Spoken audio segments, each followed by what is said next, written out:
ፕሊዝ መጀመሪያ አብራርተህለት ዲፋይን አድርገህለት ከዛ በኋላ ነው ኦርቶዶክስ የሚሆነው። ይህን ነገር እስቲ ንገረኝ ብራዘር፣ እስቲ ንገር። አንድ ሙስሊም አንድ ፕሮቴስታንት መጥቶ ይሄንን ነገር ይነዋል። ኦኬ ይሄ ጥያቄዎች አሉት። ይሄ ጥያቄ መልስ ይሰጠኝና ኦርቶዶክስ ልሆን ሲል ኖ ኖ ኖ ኖ ኖ ኦርቶዶክስ ከሆንክ በኋላ ሊቃውንቶች ተጠይቀው እነሱ ናቸው የሚያብራሩልን ነው የሚባለው ወይስ መጀመሪያ እንደመጣ መልስ ሰጠ ነው የምታስገባው? ይሄ ነው ምንድነው መሰለህ? አሁን እኔ ከፕሮቴስታንት ወደ ኦርቶዶክስ መጣው። ከፕሮቴስታንት ወደ ኦርቶዶክስ መጣው። ኦኬ ለምን መጣው? የመጀመሪያ ጥያቄ ወደ ኦርቶዶክስ መጣ የዘላለም ሕይወት አገኛለሁ ወይ? የዘላለም ሕይወት የማገኘው አሁን እኔ በማምነው በኢየሱስ ክርስቶስ በመስቀል ላይ በፈሰሰው ደም ነው ወይ ብዬ ስጠይቅ አዎ ተባልኩ። ሌላ አዳኝ የለም አሉኝ። አዳኝ በመስቀል ላይ አርብ ቀን ባፈሰሰው ደም ሮሜ 5:10 ላይ በሞቱ ከእግዚአብሔር ጋር ያስታረቀ ክርስቶስ ነው። ከሱ ውጭ የዘላለም ሕይወት ነፍስን የሚያድን የለም። እንደ ኢየሱስ እኩል ነው የሚያድን የለም የለም የለም። መጽሐፍ ቅዱስ ላይ እንደዚህ አይልም። እሺ እንደዛ ከሆነ ገድለ ድርሳናት ላይ እንደዚህ አይነት ነገሮች አሉ። እሱን የምናስረዳ እንዲገባ የምናደርገው በመጀመሪያ በመጽሐፍ ቅዱስ ቤተክርስቲያኗ ላይ ጥያቄ የማይፈጠርብህ ከሆነ ነው። መዳንህን ስታምን ልክ አሁን ኤፌሶን 2:8 ላይ ታላ ጸጋው በእምነት አድኗቸዋል ከእናንተ አይደለም፣ እንደዚሁ ያለ ዋጋ እንደሆነ ይነግረናል። ስለዚህ በነፃ አምኜ ያለ ስራ በነፃ አምኜ ኦርቶዶክስ ሆንኩኝ፣ ስራ ሳልሰራ ማለት ነው። ከዛ በኋላ ስራ ሳልሰራ ከዳንኩ ሌላ ምንድነው ጥያቄ? ገድለ ድርሳናት። እሺ ገድለ ድርሳናት ውስጥ አመንኩ፣ ይሄ ከሆነ ትክክለኛ ወንጌል ነው አመንኩ። እሺ ገድለ ድርሳናት ላይ ደግሞ የማላምነውን ነገር ካለ ምን ላድርገው? እማላምነው አለ እዛ ውስጥ፣ እማልቀበለው አለ እዛ ውስጥ ገድላት ውስጥ እማልቀበለው አለ። ምን ላድርገው? እርሱን እስከምትረዳ ድረስ ሊቃውንት እስከሚያስረዱ ድረስ እስከሚገባ ድረስ አለመቀበል ትችላለህ። ነገር ግን መቃወም አትችልም። መቃወም የምትቃወም ከሆነ መጽሐፍ ቅዱስንም በተመሳሳይ መልኩ ለአእምሮ የሚከብዱ ነገሮች መጽሐፍ ቅዱስ ላይም አሉ። መጽሐፍ ቅዱስን ሙሉን አልቀበልም እንደማለት ነው። ምን አለ መጽሐፍ ቅዱስ ላይ ብዬ ስል ማለት ነው። ለምሳሌ ግን የሎጥ ሚስት አንተ ከሆነ የጨው አምድ ሆናለች። የጨው አምድ ከሆነች የሎጥ ሚስት አሁን አለች የለችም? ይሄ ለአእምሮ ይከብዳል። አንድ ሁለት በላም የሚባል ነቢይ አለ መጽሐፍ ቅዱስ ላይ። በላም የሚባለው ነቢይ እርሱ መልአክን ሳይመለከት አህያዋ መልአክን አየች። ከዛስ አህያዋ በበላም ንግግር ማለት ነው፣ በራሱ ንግግር ስለምትደበድበኛለህ ብላ አዋራቸው። እንግዲህ አንድ እንስሳ በሰው ንግግር በሰው ቋንቋ ሲናገር ሚራክል ነው፣ ልትቀበለው አትችልም። ራስ ምታት ነው የሚይዘ። ስለዚህ ሌላ ደግሞ ልጨምርልህ። ኤልያስ እዚህ አንደኛ ነገሥት ምዕራፍ 19 አካባቢ ላይ ፈርቶ በክትክታ ዛፍ በታች ስር ተቀመጠ ይላል። ከዛስ ቁራም መጥቶ ይላል ኤልያስን ምን ይመግበው ነበር ይላል? ስጋ ይመግበው ነበር ይላል። ቁራ በተፈጥሮ ስጋ ወዳጅ ነው።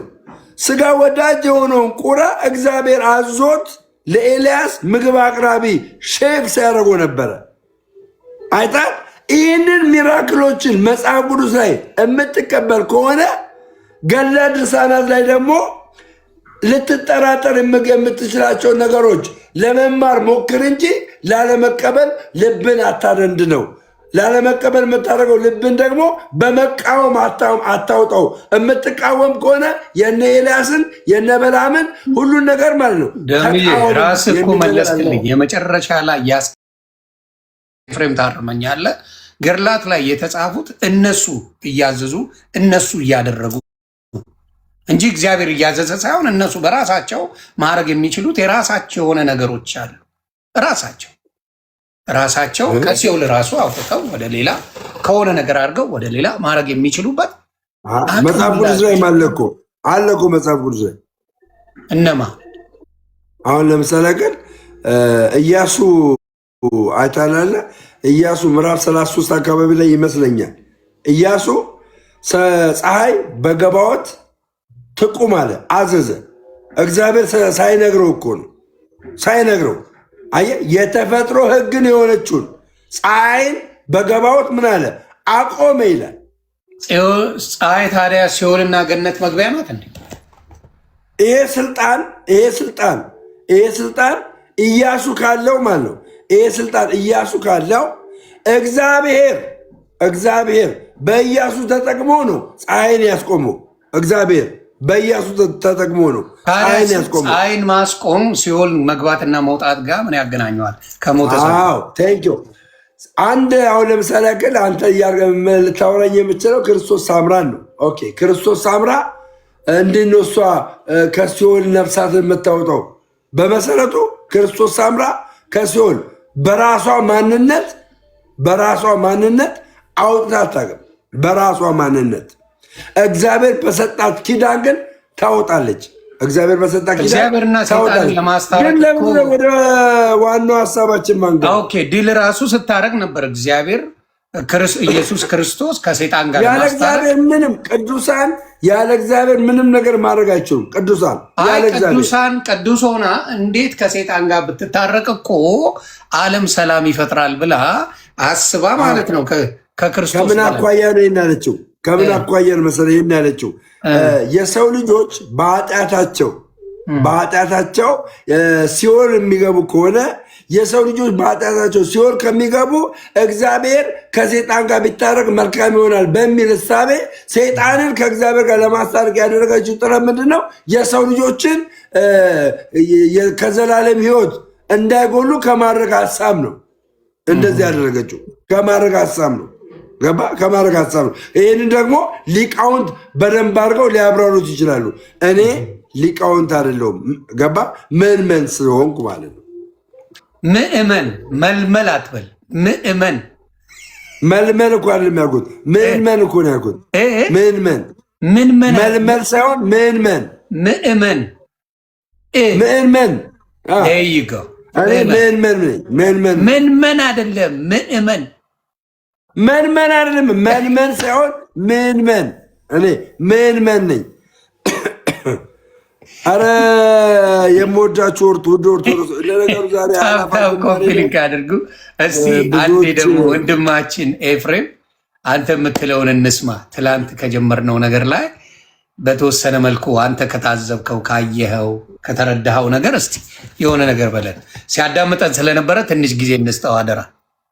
አይ እንትን አለ እኮ ደሜ ሰዎችን እየጠበቀ ነው። አይ ቲንክ እና ሲመጣ እስከዛኔ እና ደሜ ሞቅ እናድርገው ይሻላል። ፌር እንዲሆን አላጣደፈም። እኔ አሁን ስገባ የሚገርም እኔ ሲያጣድፉ ነበረ። በባይብል ብናወራ ደስ ይለኛል። ገለድ ሳንገባ ነው። እሱን እኮ ነው የምልህ። አሁን አንድ ኤፍሬም ወይም አንድ እኔ ኦርቶዶክስ መሆን ብንፈልግ አሁን ኤፍሬም ፈለገ ልበል ፈለገና መልመል እያሉ እዚህ እያሳቁኝ ነው። እባካችሁ ኮመንት አረጋጉት። እና አሁን እኔም ወይም የሆነ ፕሮቴስታንት ወይም የሆነ ሙስሊም ኦርቶዶክስ መሆን ፈለገ ልበል፣ ኦርቶዶክስን ማወቅ ፈለገ፣ ከመጽሐፍ ቅዱሱ ተረዳ ልበል፣ ተረዳ የሚረዳውን የሚገባውን ያህል አወቀ ልበል። ወደ ኦርቶዶክስ ጥያቄ ምልክት ሆኖ ሌሎቹን ኦርቶዶክስ የምትከተለው አለ ሲባል ምንድን ነው ብሎ ጠየቀና ምን መጣለት? አሁን ገድላት ድርሳናት መጡ። ገድላትና ድርሳናት ሲመጡ ማንበብ ሲጀምር ጥያቄ ተፈጠረበት። ስለዚህ ጥያቄ ሲፈጠርበት እሱን ይዞ ሲመጣ ቆይ አንተ ኦርቶዶክስ ከሆንክ በኋላ ነው ይሄን የምንነግርህ ነው የሚባለው ወይስ ሳይገባ በፊት በደንብ አስረድተው ወደ ኦርቶዶክስ እንዲመጣ ነው የሚደረገው? ይሄን እስቲ አብራራልኝ ብራ። አሁን እኔ ሙስሊም ጋር ጥያቄ ቢኖረኝ ያማመጣውን በሙሉ ጥያቄ ወስጄ ምንድን ነው የማደርገው? ለሙስሊሞች ጠይቃለሁ። ሙስሊሞች በፈለጉት ይመልሱ፣ የእኔ አዳምጣለሁ። የእኔ አቀባበል ነው የሚወስነው እንጂ በፍጹም ኖ ይሄን አትጠይቁኝ፣ ከዚህ ውጭ አልናገርም፣ ከዚህ ውጭ አልመልስም ካሉ ሙስሊምን የመቀበል ፍላጎቴ ይዘጋል ማለት ነው። ኦርቶዶክስ ጋር አሁን አትጠይቁ። ይህን የምመልስልህ አሁን ምን አለ መሰለህ ማኛው፣ እኔ አሁን ወደ ኦርቶዶክስ የሄድኩበትንና ገባ እኔ አምኜ ኦርቶዶክስ ተዋህዶን የተቀላቀልኩበትን እምነት የሚስማማ ከሆነ የኔ እምነት የሚስማማ ከሆነ እሱም ምስክርነት ነው የምነግርህ። ከዛ ባሻገር ግን ጥልቅ የሆነውን እውቀት ገባ ጥልቅ የሆነውን እውቀት የሚያስተምሩ ሊቃውንት አሉ። እሺ ቤተሰብ የሚያውቁ ሊቃውንቶች ይሄን ነገር የሚያውቁ መቼም አንድ ሁለት ታውቃለህ ብዬ አስባለሁ ደምዬ። ስለዚህ አንድ ሁለት የኦርቶዶክስ አባቶች ፕሊዝ እኔ ከኔ ጋር ሳይሆን እኔ ብዙም እውቀት የለኝም ከኤፍሬም ወንድማችን ጋር ያሳያቸዋል፣ እነሱ ያስረዱናል። ከዛ እንማማራለን። ይሄ የክርክር ጉዳይ ሳይሆን የመማማር ጉዳይ ነው ብዬ አስባለሁና ቢሆን ደስ ይለኛል። ስለዚህ ኢቭን ወንድማችን ደሜ ሞር አልተረዳውም ብዬ አስባለሁ። ቢረዳው ኖሮ ደፍንሊ ለእኔም ለኤፍም ኤክስፕሌን ያደርግልን ነበር። ስለዚህ እባካችሁ የምትወዱት የምታከብሩት ካላችሁ ይህንን ነገር ብታስረዱ ገብታችሁ ደስ ይለኛል። ኤፍ እየጠበቀ ነው። በዚህ ሰዓት እነሱ ሲመጡ ነው ይሄን የምናገረው። በዚህ ሰዓት እነሱ ካልገቡ መናገሩ ትክክል አይደለም ብሎ አስቦ ነው። ሌላው አንድ ደስ ያለኝ ደሜ በፕሮቴስታንት እያለ ደስ ያለኝ ነገር አንድ ነገር ልንገር ደሜ። በእውነት ሮማን በሰራችው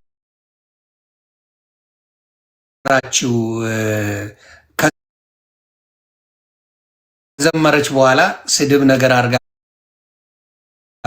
ባረገችው ነገር ላይ ሪፍሌክት በማድረግ የፕሮቴስታንት አባቶች ኖ እንደዚህ ኦርቶዶክስን መሳደብ አይቻልም ብለው መቃወማቸውን አክብሬዋል። ዳስ ግታይ ኦርቶዶክስም እንዲህ ማድረግ አለባት ብዬ አስባለሁ። ገብተዋል ነው እንዴት ኦርቶዶክስን ትሳደባለህ? እንደዚህ አይነት ነገር እኮ አይደረግም ብለው ማለታቸው መልካም ነገር ነው። በመጥፎ ላይ ገባ። እኔም አሁን በውስጥ የሚቆጡኝ አሉ፣ ወጥቼ አልናገርም። በውስጥ ይሁኒ ነው ልክ አይደለም፣ እንደዚህ ማድረግ የለብህም፣ አንብብ በደንብ ተማር በደንብ እንደዚህ ብለህ ከዛ በኋላ እኮ ደግሞ ለምን ህብረት አረክ ብለው ደግሞ እኮ ተገለበጡብኝ እኮ ይሄ መልካም የሆነውን ነገራቸውን። ከዛ በኋላ ደግሞ ያኔ ሳደም ነበረ ያቃዱ እዚህ ያሉት ወላ ፔቲሽን ሁሉ ተሰብስቦብኛል እኔ ላይ። ያኔ እንትና በታሰረ ጊዜ ልጅ ያሬድ በታሰረ ጊዜ መጥፎ ቃል ተጠቅሞ ቤተክርስቲያን ውስጥ ታስታውሳለህ? ልጅ ያሬድ በታሰረ ጊዜ ደምሮ የሚታሰር ተብሎ ፔቲሽን ይሰበሰብብኝ ነበር። ኦርቶዶክስን ይሳደባል ብዬ። አሁን እዚህ ጋር መወዳት የኪዳነ ምሕረት ምስል አለ። ይሄንን መጥፎ ቃል ተናግሬ ከኋላ ለጥፌ መጥፎ ቃል ነበር የምናገር የነበረው። የሚያበሳጭ ማለት እኔ የሚገርም አልችልበትም። አሁን ከኋላ ያ ስዕል ቢኖር ነው ማወራ። መጥፎ መናገር አልችልበትም። ባይኖርም አሳይተኸኝ ለምን ስም መጥራት አያስፈልግም።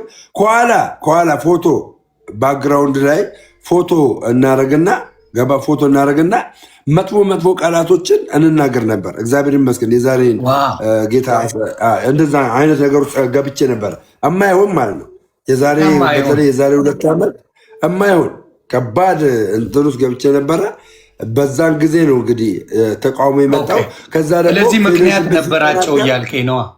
ፌሎሺፕ ደግሞ ከኦርቶዶክሳውያን ጋር ፌሎሺፕ ስጠናቀር እንዴት የሚያምን ከማያምን ጋር ህብረት ታደርጋለህ ብለው በደብዳቤ ከቤተክርስቲያን አባረሩኝ ማለት ነው። ውጣ ከዚህ ያሉ ስለዚህ እንትና ላይ የተደረገው ቆይ እንዳልክ ላይ በኦርቶዶክስ የተደረገው አንተ በጴንጤ ተደርጎብኛል ነው የምትለው?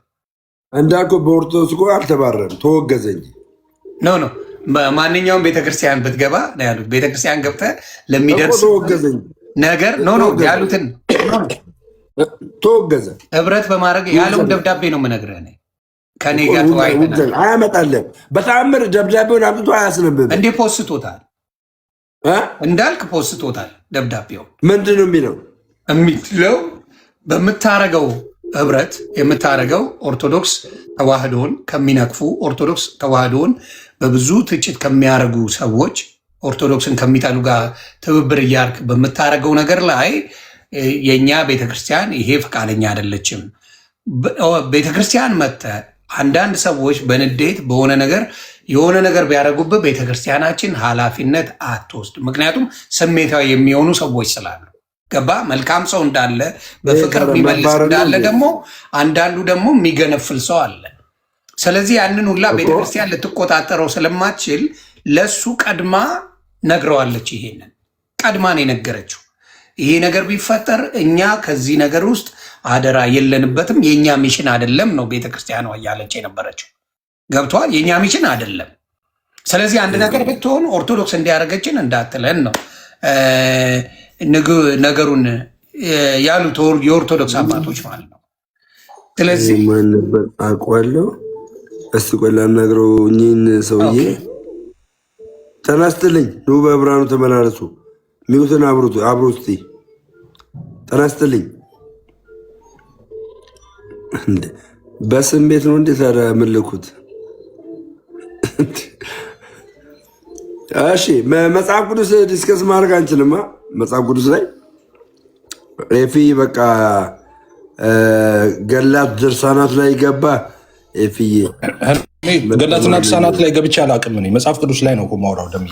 እሺ ታዲያ መጽሐፍ ቅዱስ ላይ በገላትና ድርሳናት እኮ ዲቤት አድርጌ አላውቅም እኮ እኔ የምማቀህ እንደዛ ነው። መጽሐፍ ቅዱስ ላይ ከሆነ በዮሐንስ ራዕይ ምዕራፍ 18 እና በማቴዎስ ወንጌል ምዕራፍ 1535 መካከል ልዩነት አለ። እሱ ልዩነት ይመለስና ዮኒ እሱ ላይ የምናወራ ከሆነ መጽሐፍ ቅዱስ ላይ ማውራት መጽሐፍ ቅዱስ ላይ ማውራላቸው እና ግባሽ አንተ ላጋስር ሌሉታ። እሺ በእሱ ዲስከስ እናድርግ። ፍዬ እኔ መጽሐፍ ቅዱስ ላይ ማውራት ነው ደስ የሚለኝ ታውቃለህ እኮ። አሁን መጽሐፍ ቅዱስ ላይ ነው ማውራት ደስ የሚለኝ እኮ። ይኸኛውን አስረዳና ፓፓ፣ ይኸኛውን አስረዳን እስኪ። የትኛውን ላስረዳህ ደሜ? የዮሐንስ ራዕይ ምዕራፍ 18 እና የማቴዎስ ወንጌል ምዕራፍ 15 ቁጥር 35 ይለያያል። ስለዚህ የእግዚአብሔር መልአክ ከክብሩ የተነሳ ምድር አበራች የሚለው ቃል በመልአኩ ክብር የተነሳ ምድር ሞላ። ምድሯ በርቷል አልበራም? ራዕይ ስንት ነው? ራዕይ 18 ስንት? 18 ከ1 እስከ 3። እሺ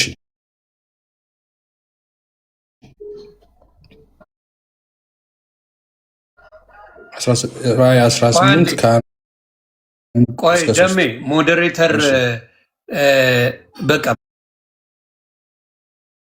በሚውት ጨረስካቸውና የሆን እየረው እያሉ ለመሰለ እነዚህ ተሳዳቢዎቹ ናቸው እና የሰጠኝ እኮ ተሳዳቢዎቹ የሚያደርግ ነው። ፕሊዝ አለቀ። ከሰደባችሁ ሚውት ያደርጋል። አለቀ። ሩሃማ የምትባለው ስትሳደብ ነበረ። ሩሃማ የምትባለው እኔ ራሴ ብሎክ አድርጊያታለሁ። ደግሞም ተመልከት፣ 70 ነው ፌክ አካውንት ነው፣ 70 ነው ፎሎዎቹ ማለት ነው። ይኸው ስለዚህ ካልተናገራችሁት በፍቅር እንትን ከሆነ እኔ አይቻለሁ። አንዳንዶቻችሁ ጴንጤንም አትወክሉም ብዬ ነው የማስበው። ፎር ሳም ሪዝን የጌታ የሆናችሁ የጌታን ቃል የምታውቁ እኔን አትሳደብ ዮኒ ማኛ ፕሊስ አትሳደብ የምትሉ ወንድምና እህቶቼ እናንተ ለምን ታደርጋላችሁ? ከመሆና እኔን እየመከራችሁ እናንተ ትሳደባላችሁ። ይሄ ደስ አይልም። ፕሊዝ ፕሊዝ ፕሊዝ እባካችሁ እባካችሁ እባካችሁ ይሄን አታድርጉላለሁ። ተባረኩልኝ። ሰላም እሺ እሰጥሻለሁ። አንዴ ጎሄድ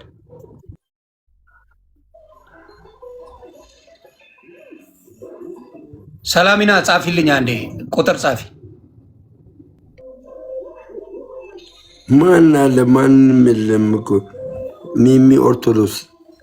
አንቺ ግን ሴት ነሽ። አትሆኝም አትሆኝም። በቃ ባይብል ላይ እናውራ እንግዲህ። ያው እኔ ከምቀበጣጠር ነገ ደግሞ ተፖስቼ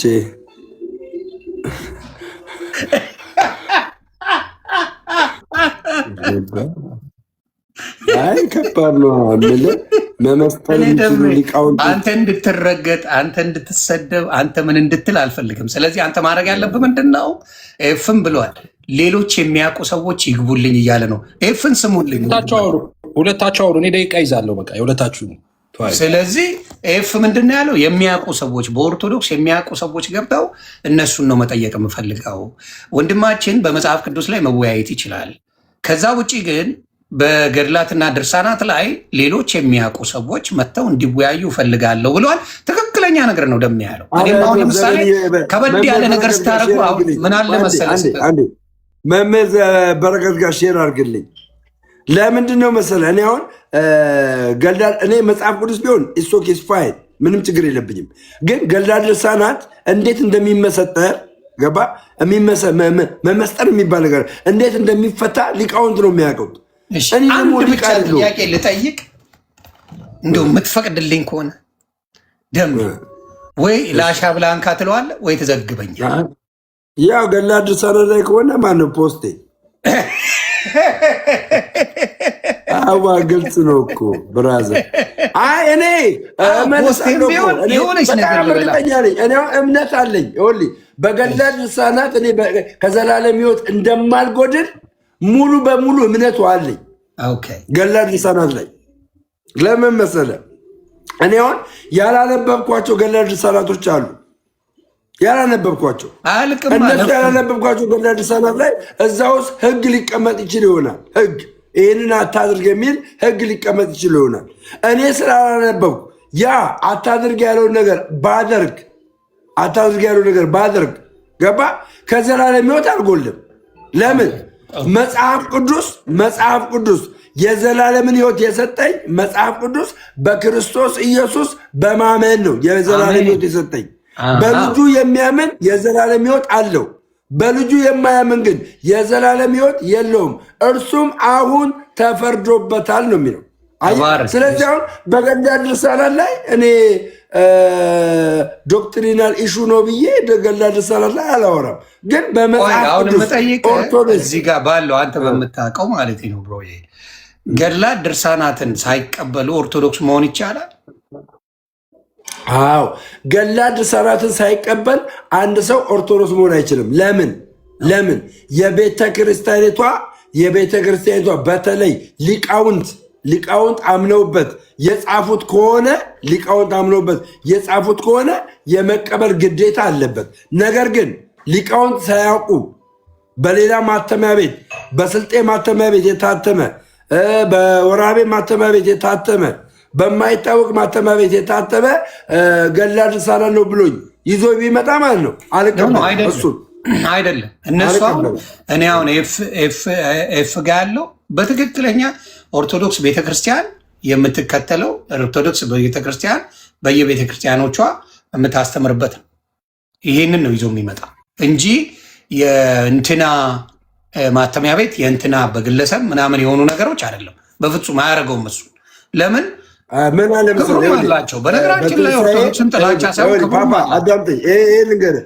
በትንሣኤ ዘጉባኤ ማተሚያ ቤት ሞርዛን በቤተክርስቲያኒቷ በትንሣኤ ዘጉባኤ ማተሚያ ቤት የታተሙ 80% መጽሐፍቶችን የመቀበል ግዴታ አለበት።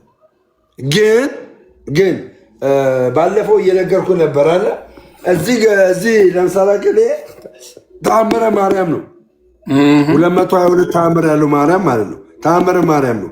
እዚህ ተአምረ ማርያም ላይ ያላለቀ ነው። ለግለሰብ እየሆነ ያለ ተአምር ነው።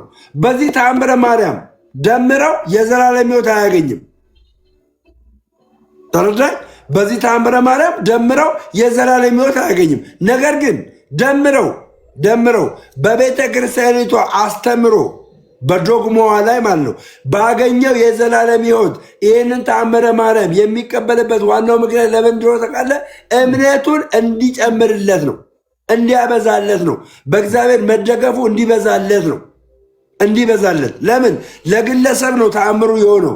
ያ ለግለሰብ የሚሆነው ተአምር በማ በኩል ነው? በድንግል ማርያም በኩል ነው። ቅድም ምን ስትል ነበር? ለምሳሌ ግን ማርቆስ ወንጌል ምዕራፍ 10 ላይ ነው በርጠለሜዎስ ምዕራፍ 10 ወይ ምዕራፍ 8 ሰምቲንግ ከሁለት አንዱ ታስተካክሉኛላችሁ። ምዕራፉን በርጠለሜዎስ 10 ላይ ያው በርጠለሜዎስ የዳዊት ልጅ ሆይ ማረኝ አለው። ስም ጠርቶ ማንን ጠርቶ? የዳዊት ልጅ ሆይ ብሎ ነው የጠራው። በዳዊት ልጅነት በመጥራቱ ኢየሱስ ክርስቶስ ዞረ ይላል። በጣም በርካታ ድምፅ ነበረ፣ ጩኸት ነበረ። ዞረ ይላል። ጸጥ በሉ አለ፣ ጥሩት አለ።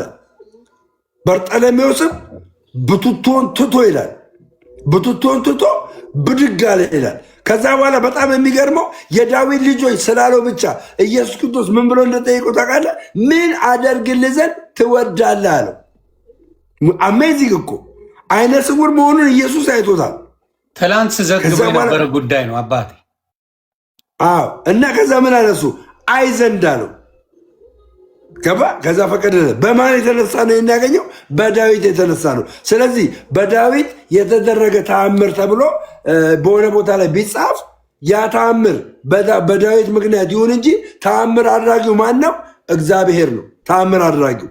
ያለ እግዚአብሔር ምንም አይነት ተአምር ሊደረግ አይችልም። የኔ አንድ ጥያቄ ብቻ ነው። ተግባብተናል ደምዬ? አንድ ነው የኔ ጥያቄ። የኔ ጥያቄ ምንድን ነው? የኦርቶዶክስ ቅዱሳናት ከመጽሐፍ ቅዱስ ውጭ የሆኑት በሙሉ ቅዱስ ሲሆኑ ክንፍ የሚሰጣቸው ለምንድን ነው? ይህ ብቻ ነው የኔ ጥያቄ። በሙሉ ክንፍ አላቸው። አልገባኝም። በጣም ተባረክልኝ። ስለዚህ የኦርቶዶክስ አሁን ለምሳሌ አቡነ ተክልዬን ብታመጣ፣ አርሴማን ብታመጣ፣ ማናት ክርስቶስ ሳምራን ብታመጣ፣ አዌን ብታመጣ፣ ኤኒባዲ የኦርቶዶክስ ቅዱሳን የተባሉት በሙሉ ወደ ቅዱስነታቸው ሲቀየሩ ከስዕላቸው ማየት ትችላለህ። ከ2 ክንፍ ጀምሮ እስከ 6 ክንፍ የሚሰጣቸው ነገር አለ። በክንፋቸው እንደሚበሩ ነው የሚናገሩ። ይሄ ነገር ከምን የመጣ እንደሆነ ብታስረዳኝ። እሷም ኤፍሬም ሌላ ሰው ሲመጣ ያብራራበታል። እንደኔ መረዳት ገባ። ይሄ ነገር የመጣው ከሰዱቃውያንና ከፈሪሳውያን አይነት ጥያቄ የመጣ ነው። ምንድን ነው ይሄ የመጣው? ሰዱቃውያን ጌታ ኢየሱስ ክርስቶስን ጥያቄ ጠየቁት ይላል። አንዲት ሴት አንድ ባል ነበራት እና ያ ባል ሞተ።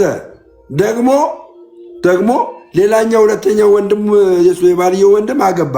እስከ 7 ትውልድ ድረስ አገባች። በሰማይ በእግዚአብሔር ዘንድ በሰማይ ለየትኛው ነው የምትሆነው ብለው ጠየቁት ይላል። ኢየሱስ ክርስቶስን ሲጠይቁት በሰማይ ማግባትም መጋባትም የሉም፣ ሁሉም እንደ እግዚአብሔር መልአክ ነው የሚሆኑት ብሎ ነገራቸው ይላል።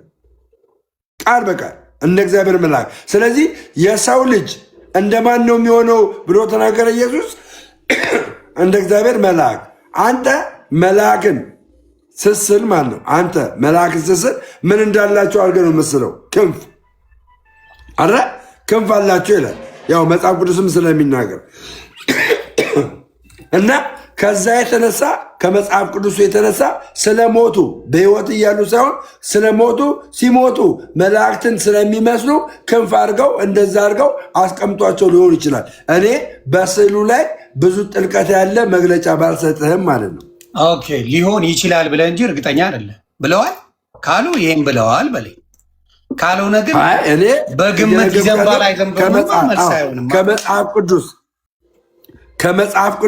ከመጽሐፍ ሳይሆን አሁን አንተ ከተረዳህበት እኮ ነገርኩ እኮ ይዘንባል አይዘንብም ማለት ሙድ እኮ ነው ያልከኝ። አዎ ቅዱስ ስለሆኑ በሰማይ ቅዱሳን ስለሆኑ ቅዱሳን በሰማይ ያሉ ቅዱሳን ደግሞ እንደ እግዚአብሔር መልአክ ስለሆኑ የእግዚአብሔር መልአክ ደግሞ ምን ስላላቸው? ክንፍ ስላላቸው በዛ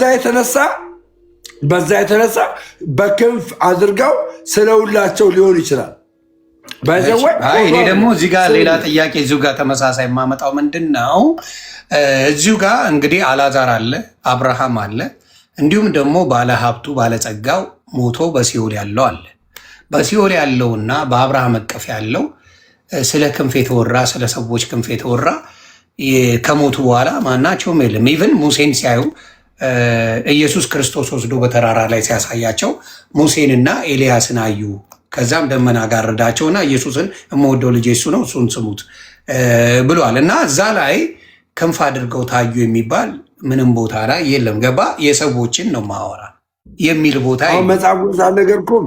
አሁን ከመጽሐፍ ቅዱስ ነገርከኝ እኮ እና በክንፍ ተመስለው ነው ሊሆን ይችላል ነው እንጂ እኮ እርግጠኛ ሆነ እያለ አሁን መጽሐፍ ቅዱስ ስለ ሰዱቃውያን ጥያቄ ኢየሱስ ክርስቶስ የመለሰላቸውና በሰማይ ምን እንደሚሆኑ የሰው ልጅ ከሞቱ በኋላ በክርስቶስ የሆኑ በሰማይ ምን እንደሚሆኑ የእግዚአብሔር መልአክ እንደሚሆኑ ኢየሱስ ስለተናገረ አይጋቡም ነው እዛ ላይ ያለው እኮ የእግዚአብሔር መልአክ ይሆናሉ ማለት እኮ አለመገባ ብቻ ሳይሆን እንደ እግዚአብሔር መልአክ ይሆናሉ እኮ ነው ያለው።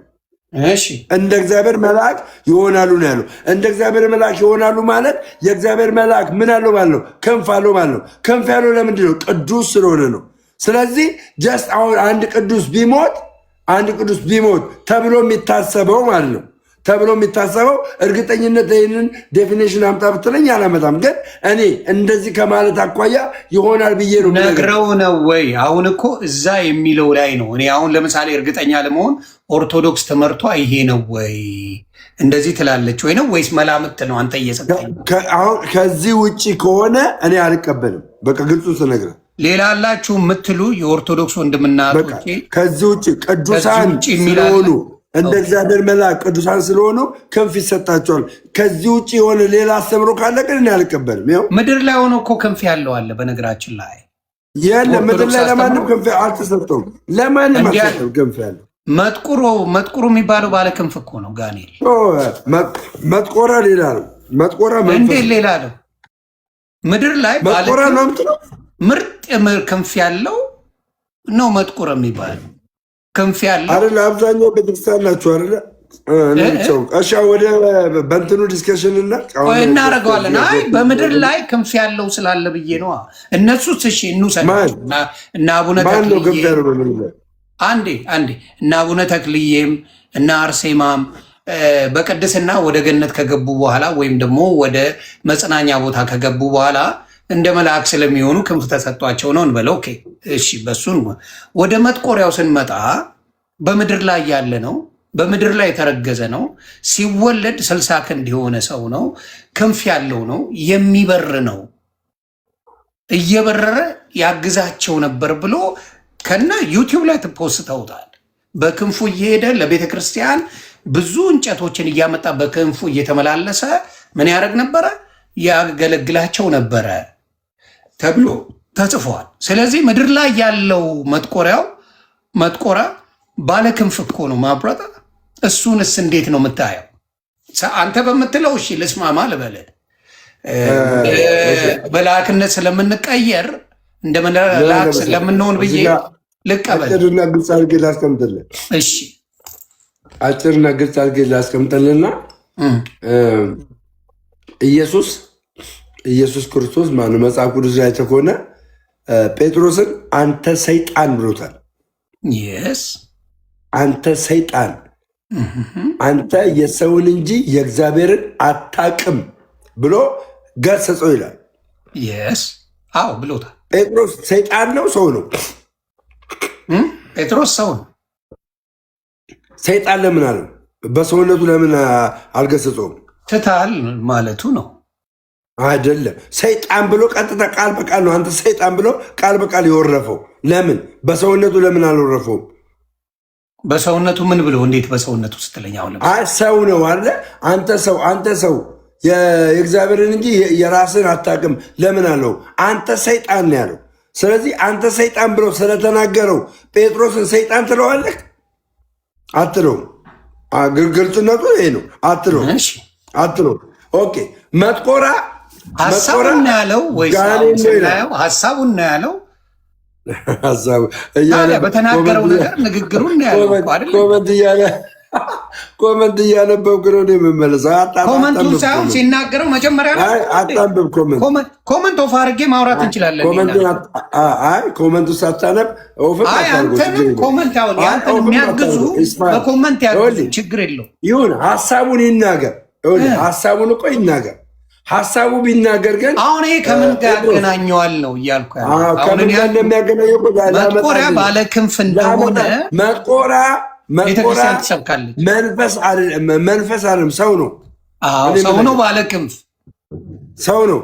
ባለ ክንፍ ነው። የለውም ክንፍ አለው። ሰይጣን ያደረበት ሰው ነው። ባለ ክንፍ ነው። ግን ሰይጣን ያደረበት ሰው ነው ምነግርህ። በቃ ግን ባለ ክንፍ ነው። ሰው በምድር ላይ ሰው ክንፍ የለውም። ሰይጣን ያደረበት ሰው ነው። ግን እኔ የምረዳው አሁን መጥቆራ ምንድን ነው የምትረዳው ሳይሆን ጭራም አለው እኮ ሲጀመር ነው። ስማኛ፣ ሲጀመር መንፈስ አይገረዝም። መንፈስ አይገረዝም። ገባ?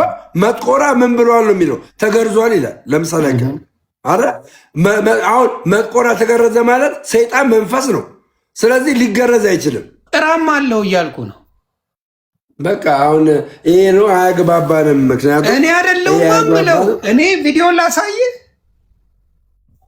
ነገር እኮ የኦርቶዶክስ ትምህርት ላይ ቪዲዮ ላይ በቪዲዮ ሲያስተምሩበት የመጥቆሪያ አለ። መምህራኖች ዲስከስ ያርጉበት። ኦኬ፣ መምህራን ዲስከስ ያርጉበት ነው። እሺ፣ ለዚህ ነው ምድር ላይ ያሉ ሰዎች ክንፍ ያላቸው ጭራ ያላቸው ሰዎች ምን አላቸው ብለው ያስተምራሉ።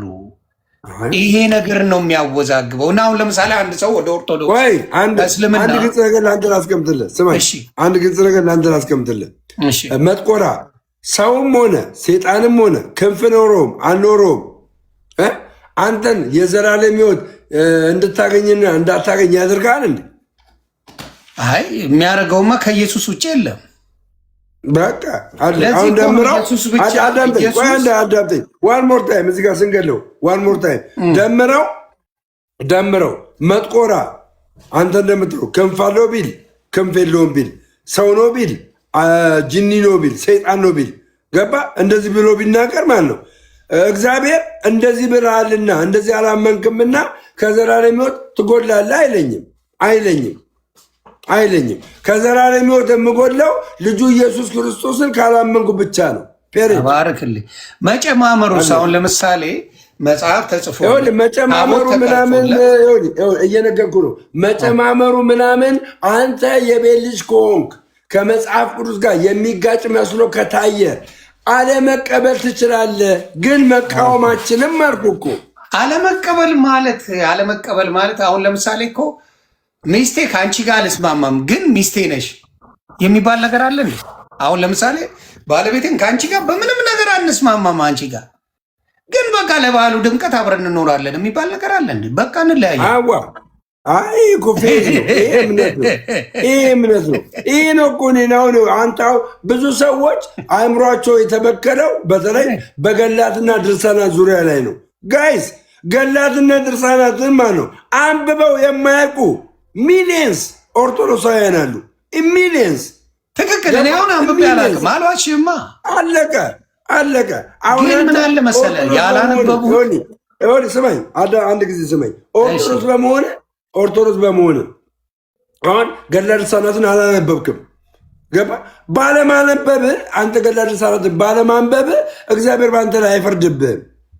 ለምን አላነበብክም ለምን አላወቅክም ብሎ አይፈርድብህም። ኦኬ፣ አንተ ላይ የሚፈርድብህ እግዚአብሔር አንተ ላይ የሚፈርድብህ ልጄ ኢየሱስ ክርስቶስን አልተቀበልከውም፣ በመስቀል ላይ ያፈሰሰው ዋጋ አራክሰኸዋል፣ ይህን ሰምተህ አቃለኸዋል። ገባ? በኃጢአትና በዝሙት ተጨማርቀ ወድቀሃል፣ በንስሐ ልትመለስ አልቻልክም ነው የሚልህ። ይህንን እንድላውቅ እችላለሁ እንኳን ብትል ማለት ነው በኦርቶዶክስ ተዋሕዶ ቤተክርስቲያን ውስጥ ባይገርምህ ኢየሱስ ክርስቶስን እንደ ሀገር አቀፍና እንደ ዓለም አቀፍ ማለት ነው 3 ጊዜ አደባባይ ላይ ተሰብከዋለች። 3 ጊዜ መቼ ይሆኒ መቼ ለምሳሌ ግን ዳመራ ያው መስቀሉ ተገኘ፣ ንግሥት እሌኒ መስቀሉን አገኘች በሚለው እሳቤ ውስጥ ክርስቶስ ኢየሱስ የተሰቀለበት መስቀል እንዳለ እንድታውቅ ያደርጋል። አንድ ሁለት፣ በልደቱ ምን በመሆኑ ኢየሱስ ክርስቶስ ተወለደ። ለምን ተወለደ? የዓለሙን ኃጢአት ሊያስወግድ ተገለጠ። በተለይ እዚህ አንደኛ ዮሐንስ ምዕራፍ 3 ቁጥር 16 ሰምቲንግ አካባቢ ላይ ማለት ነው ኢየሱስ ክርስቶስ የዲያብሎስን ስራ ሊያፈርስ ተገለጠ የሚለውን ቃል አደባባይ ላይ ከዛሬ ጀምሮ ገባ። በቅዳሴዋ በመሐሌቷ ገባ። በወንጌሏ የኢየሱስ ክርስቶስን መወለድ የዲያብሎስን ስራ ሊያፈርስ እንደተገለጠ አድርጋ ትሰብካለች። መቼ? የገና ዕለት፣ የልደት ዕለት። ከዛ አቡ በእናትህ አይዞህ መጣ ወኔ ስመጣ ወኔን ላረጋጋ የምችለው አንድ ነገር አለ። አንተ 3 ጊዜ አልከኝ። ጴንጤ ቤት ኢየሱስ ሁልጊዜ ነው የሚሰበከው የሚከበረው። ሁልጊዜ የጴንጤ መገለጫው ኢየሱስ። አልገባህም? አንተ 3 ብለህ ብዙ ነገር እንደተሰጠው አድርገህ ምንም የአደባባይ ስብከት የለውም። እንደ ካላንደር አያዘጋም። ዮኒ ካላንደር አያዘጋም። እኔ 3 ጊዜ 4 ጊዜ ያልኩ 3 ጊዜ 4 ጊዜ ያልኩ ካላንደር በማዘጋትና ካላንደር በማዘጋት ያንን ነገር ማለት ነው። ስለዚህ ጴንጤ ከተባለም እድሜ ልክ ሊዘጋ ነው ማለት ነው ካላንደር። ወይ አዳምጠኛ። ምክንያቱም ጴንጤ ሙሉ ኢየሱስ ስለሚል በየቀኑ ሰው ስራ ሳይሰራ ሊኖር ነው ማለት ነው። አይደለም መሰለህ? አሁን ዝም ብሎ ቀን በቀን አይዘጋም። ገባ? አሁን ምክንያት አለ። ለምሳሌ ግን ለኢትዮጵያ መንግስት ጴንጤ የምትሆንበት ምክንያት ልንገርህ፣ ኢየሱስ ብቻ ነው፣ ሌላ አይደለም። አንድ እባክህን አዳምጠኝ። ለኢትዮጵያ በቴክኒክ ብለህ ለኢትዮጵያ ስሜት ቀናትን ቀንና ገባህ? ቀናትን ቀንና በዓላትን ቀምማ ሰዎች በዛ በዓላት ላይ ደግሞ እንዲያከብሩትና ኢየሱስ ክርስቶስን ወደደም ጠላም። እኔ የምነግርህ እኮ ልንገርህ፣ አሁን ገና መቼ ነው? ነገ ነው እንግዲህ አይደለ? ነገ ካላንደር ይዘጋል። ሮብ ነው ካላንደር ይዘጋል። እሺ፣ የኢትዮጵያ ቴሌቪዥን የሆነ ሰምቲንግ ሁሉም ማለት ነው ሁሉም የሚናገረው ሜሪ ክሪስመስ ነው። ሁሉም ኢየሱስ ክርስቶስ ተወልዶልናል ነው። ወደደም ጠላም ለኢድ ጊዜ አይዘጋም። ቆይ አንዴ የኢትዮጵያ ካላንደር ለኢድ ጊዜ ለመውሊድ ጊዜ አይዘጋም ካላንደሩ። ቆይ ልንገርህ፣ ችግር የለም አዳምጠኝ፣ ቀስ እያልክ ማለት ነው በዛው። እሺ ወዳጅ፣ ኢድ ጊዜ አይዘጋም። የነቢዩ መሐመድ ውልደት ጊዜ ኢትዮጵያ ላይ አይዘጋም። እንወያያለን። በጣም የሚያሳዝነው ሙስሊም እንኳን በአመት 2 ጊዜ ሲያዘጋ ጴንጤ ምንም አለማዘጋቱ ነው። በጣም ጴንጤ የማያዘጋበትን ምክንያት ልንገርህ። የመንፈስ ቅዱስ ሙላት ብላችሁ አዘጉ። ይኸውልህ የሚያስቅ ሳይሆን ይኸውልህ አንተ አሁን ስለማዘጋት ስታወራ በቁም ነገር እናውራ። አንተ አሁን የሆነች ጨረፍ አድርገህ ያለፍካትን እኔ ደግሞ ልናገራት። አንተ ጨረፍ አድርገህ ቦረሽ አድርገህ ላስላስ አድርገህ ጴንጤን አልፈዋል። ስለዚህ ታንኪዩ ለዛ በቁም ነገር እናውራ። በቁም ነገር የሚሆነ ነገር ልበል። አንተ አሁን በማዘጋት ግብዳ ነገር አድርገው ብልሃል። ከተዘጋ በኋላ ምንድን ነው የሚደረገው? ነው የገና ቀን ቀስለኔም ልተንፍሳ በፔጄ መተንፈስ አልችልም። አንተ አሁን ጴንጤ አላዘጋም ብለኛል። አሁን ቢያንስ ማለት ነው ኦርቶዶክስ አዘጋ። እሺ ቦታ ልስጥ። ከተዘጋ በኋላ የገና ቀን ምን አይነት ፕሮግራም ነው የሚካሄደው የሚለው አብሮ መዘገብ አለበት አለ። ጌታ ሲመለክበት ነው ወይስ? ኧረ አዳምጠኝ እኮ መልስ ልመልስልህ። አንድ ቤተክርስቲያን ዶክትሪን የተመሰረተው በግለሰብ አይደለም። የቤተክርስቲያን ዶክትሪን የተመሰረተው በእግዚአብሔር ልጅ በኢየሱስ ክርስቶስ ነው። ተረዳ? አሁን እኔ ዛሬ በዓል ነበር፣ አላፋ ዝማሬ አለ። ሁላችንም ማለት በሚቻል መልኩ ወደ ቤታችን ገብተናል።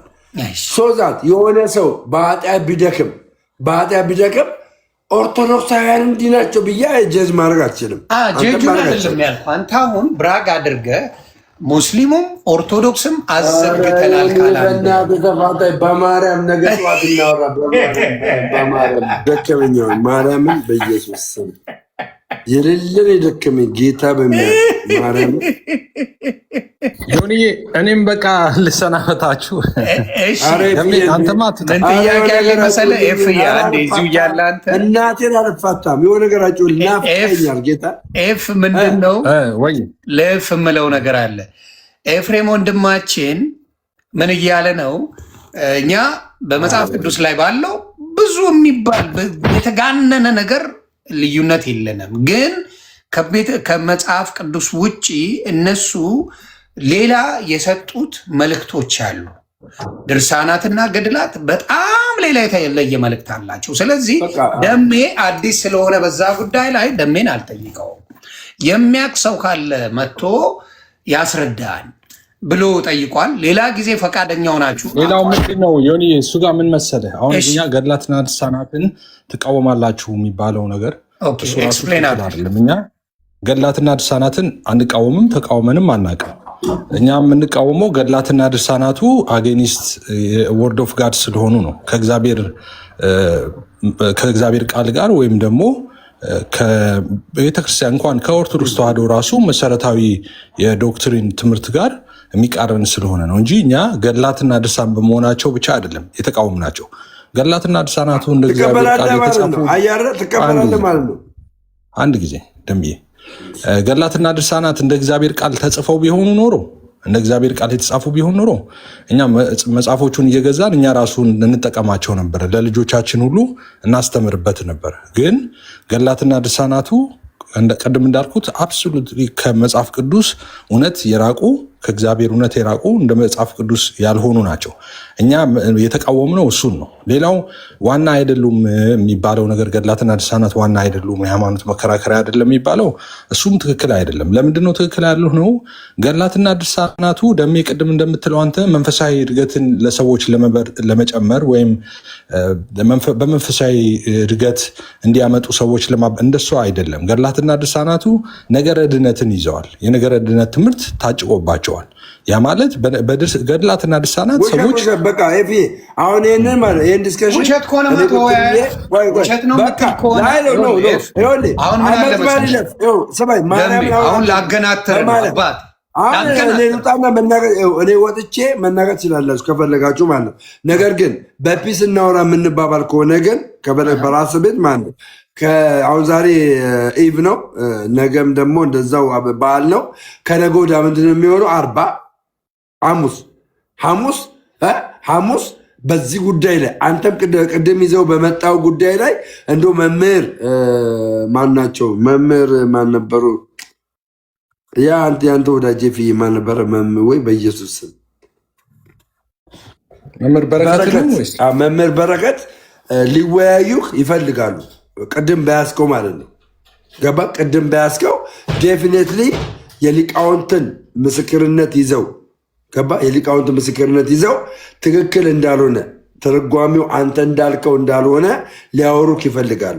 ከእኔ ደግሞ እሳቸው ታውቃለህ 10 እጅ ይበልጣሉ። ስለዚህ አሁን እሳቸው ባሉበት ዲስከሽኑ ቢደረግ ነው የሚሻለው። እግዚአብሔር እሺ በለ ፓፓ። በቃ እንግዲህ ያው ስራሽን ጀምሪ አንቺ። ምንም ኧረ ስራዬማ ይሄ ወንጌል ነው። እኔ ሌላ ነገር የለውም። አሁን በቃ ተጫወቱ ከደሜ ጋር። እሺ ከደሜ ጋር ፈታን። አይ ጌም አልጫወትም እኔ ፍዬ። አይ ጊዜ ሰጥቼ ዛሬ በተወሰነ ነገር በዛ ነገር ላይ ብንነጋገር ደሜ በሌለበት ደስ ይለኛል። ምክንያቱም ደሜን ማስወገድ አልፈልግም። መልካም የገና በዓል ካልተገናኘን ደሜ። አዎ ስለዚህ እኛ አሁን ለመቃወም ፈልገን አይደለም። በመጀመሪያ የኦርቶዶክስ ወንድምና እህቶችን ጠርተን ደሜ አመጣለሁ ብሎ ነበረ። አባቶች ያልተመቻቸውን መሰለኝ፣ ቢዚ ናቸው መሰለኝ አልመጡም። ግን ወንድሜ ኤፋን ጠይቄዋለሁ አለኝ። እነሱ የሚሉት የተለየ ነው። ስለዚህ ስለዚህ ዶክመንቶች ስላሉኝ ላሳይና እናንተ ቀረጹ፣ ቀርጻችሁ ምን ማድረግ ትችላላችሁ? ለእነሱ ማስተላለፍ ትችላላችሁ። ኦርቶዶክስ እንደዚሁ ዮኒ ይመጣሉ ስላለ እነሱ ይምጡና አንተም ለደሜ ጊዜ እንስጠውና እነሱን ሲመጡ መጽሐፎቹን እናውጣና ትርጓሜ ያላቸውን እንፈታለን ብለዋል። እኛም እኮ በተደጋጋሚ ጥሪ ያቅርበናል። ይምጡና ትርጓሜ ካላቸው አንድምታም ካላቸው ያምጡና ከዛ መዋየት እንችላለን እየገለጥን መጽሐፎቹን። እኛ አሁን ጠቅላላ ሀሳቡን መነጋገር እንችላለን። ጠቅላላ ሀሳቡን ማለት ነው። አይቶ ይመጡ ይሻላል። በቃ ኤፍዬ ብር ክበልልኝ። በጣም ነው የማመሰግነው። አንተ በቃ ስበክ አንተ ብቻህን። የሆነች ነገር መተንፈስማ አለብኝ።